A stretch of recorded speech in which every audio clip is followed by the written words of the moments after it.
Assalamualaikum warahmatullahi wabarakatuh. Apa kabar para penonton, para subscriber dimanapun kawan-kawan semuanya berada? Lagi ngapain? Parkirin dulu dong. Yang nonton dari daerah mana saja, kita jalin persaudaraan, oke?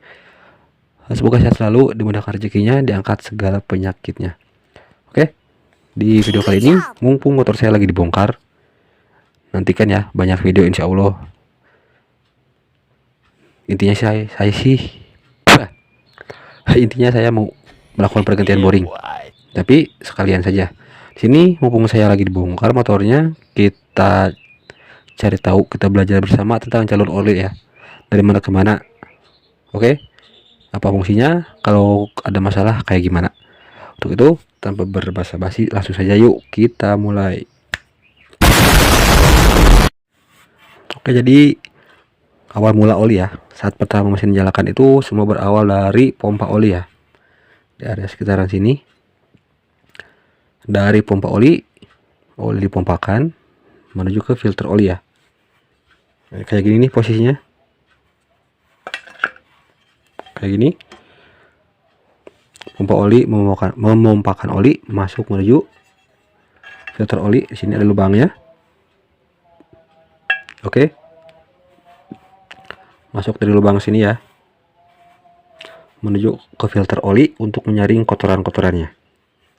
Kotoran oli bisa berupa gram-gram atau bekas gesekan kapas kopling dan lain-lain. Setelah disaring masuk ke sini ya. Nah, ini ada lubang juga di sini. Setelah masuk ke lubang, oli kemana? Oli mulai dialirkan ke seluruh komponen mesin. Lewat salah satunya ini lewat seal ini nih. Ini. Salah satunya lewat seal ini ya. Nah, jadi makanya salah satu penyebab oli nggak naik ke head itu bisa jadi dari seal ini ya, yang sudah getas, sudah sobek. Nah, dari sini ini banyak jalur kayak gini, itu bukan variasi ya, tapi emang ada fungsinya. Seperti ini nih. Dari seal ini ya naik ke atas. Ini buat apa? Ngapain? Dari sini ini kan posisinya kayak gini. Nah, di lubang ini masuknya ke atas. Oke. Jadi dari seal tadi masuk ke sini. Di sini ada lubang kecil.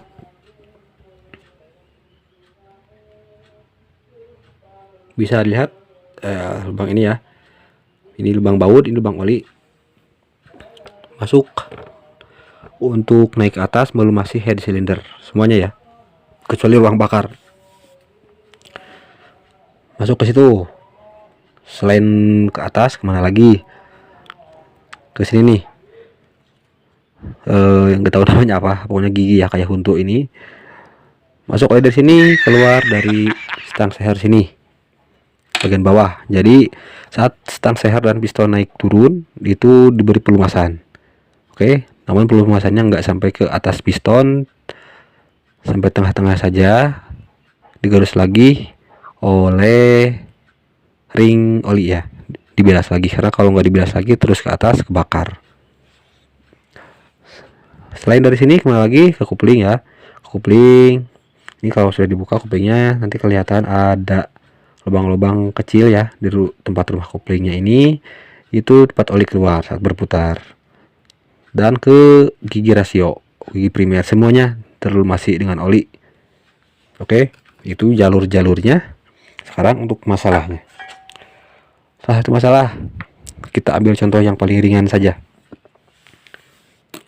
Nah, ini nih ya, filter oli ini kisaran harganya mulai 12.000 sampai 18.000 di daerah saya.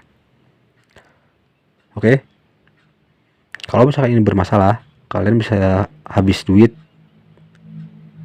ratusan ribu paling kecil, atau bisa jutaan.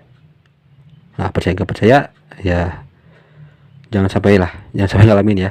Nanti kalian habis duitnya. Kenapa? Kalau kotor, jalur oli tersumbat. Kalian bisa bayangin ya, barusan lihat jalur-jalurnya.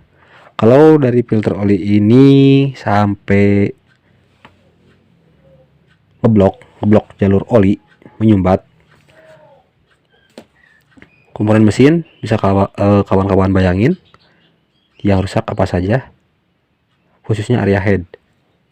Oke, ini semuanya komponen mesin membutuhkan pelumasan oli. Kebayang kalau dari filter oli ini bermasalah. Oke, kacau lah ya. Banyak komponen mesin yang akan rusak. Mesin cepat panas, bunyinya pasti akan kasar, tenaga kurang. Setelah dibongkar semuanya baret. Kalian harus ganti ini itu habis dijutaan, penyebabnya karena ini ya.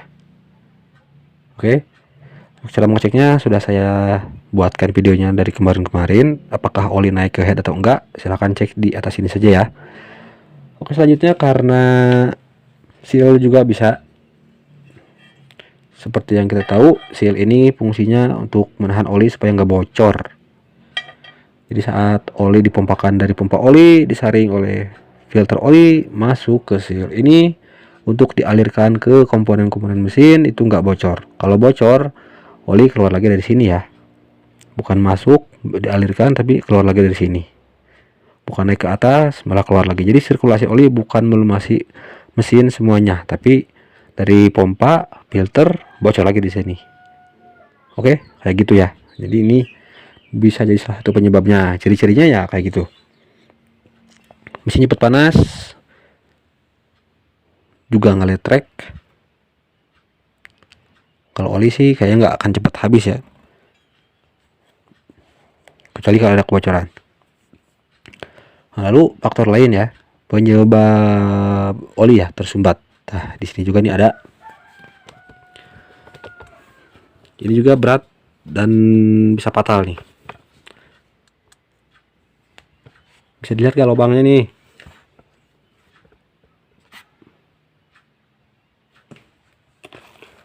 Nah, khusus untuk lubang yang ini, kalau misalkan jalurnya ini kan kecil ya, kalau nggak sampai kesumbat, itu masalahnya justru karena kecerobohan kita ya.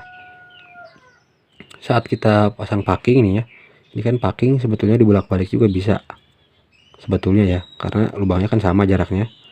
Namun yang bedanya di sini ada tempat olinya. Kalau kita ceroboh pasang, asal-asal pasang saja, ini lubang harusnya di sebelah bawah, justru kita pasang di atas, kebalik, jadi jalur olinya ketutup. Oke, untuk cara pengecekannya sama ya, cek aja di atas ini. Nah, kalau jalur ini tersumbat ya, yang pasti akan kena adalah area head. Oke, mulai dinokan as, pelatuk, pen pelatuk, pokoknya yang ada di atas saja ya, sekeluarga.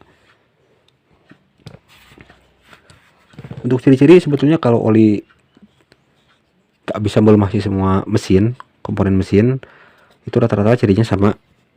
Selain cepat panas, juga timbul bunyi berisik ngelecrek. Oke, karena besi beradu dengan besi tanpa pelumas.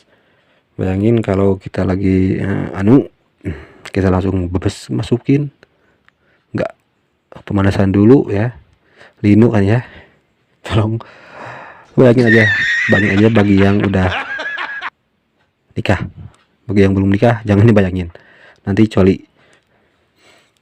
Oke, saya rasa cukup ya penjelasan seputar oli, jalurnya dari mana ke mana, masalahnya gimana. Kalau kurang lebihnya saya mohon maaf, karena hanya ini yang saya tahu, ilmunya masih sedikit, masih belajar, makanya kita belajar bersama. Oke, kalau begitu sampai jumpa di lain waktu. Pantengin terus Motovlog bagi yang ingin bergabung dan ingin mendapatkan informasi seputar motor fiction lama. Silahkan tekan tombol subscribe dan aktifkan notifikasi loncengnya. Oke, terima kasih atas perhatiannya, atas kuotanya. Assalamualaikum warahmatullahi wabarakatuh.